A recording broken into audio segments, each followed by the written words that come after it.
High, আমি চলো ঈশিতা। আজকে আমার সাথে শেয়ার করবো ফিল্ড ভিজিট পার্ট 2। তো আগের ভিডিওতে তোমরা দেখেইছিলে যে আমরা অলরেডি সেবক মোড় থেকে ছোটো গাড়ি ধরে বেঙ্গল সাফারি অবধি চলে এসেছিলাম। তো আজকে তারপরে কী করলাম সে সমস্ত কিছুটাই থাকছে এই মিনি ব্লগে।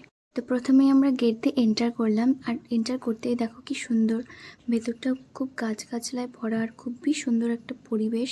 আর আমরা যেদিন গিয়েছিলাম ওদিনকার পরিবেশটা তো খুবই সুন্দর ছিল, আর পুরো রোদ ঝলমলে একটা দিন ছিল। আর এখানে কিন্তু এন্ট্রি ফিস পার পার্সন 250 করে লাগে।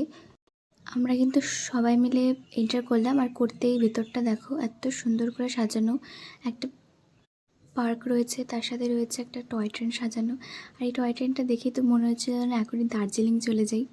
সত্যি যদি এমনটা হতো, এই টয় ট্রেনটা করে দার্জিলিং যেতে পারতাম, তবে কতই না ভালো হতো। আর ভেতরে কিন্তু এখন অনেক দোকান রয়েছে, ক্যান্টিন রয়েছে।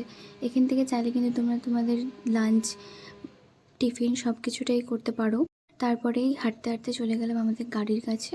তো এর পরের ভিডিওতে আসছে যে আমরা গাড়ি করে গিয়ে কী দেখলাম না দেখলাম তা সব কিছু দেখবে পরে। তবে আজকের মতো আসি, আবার দেখা হচ্ছে কালকে। টাটা।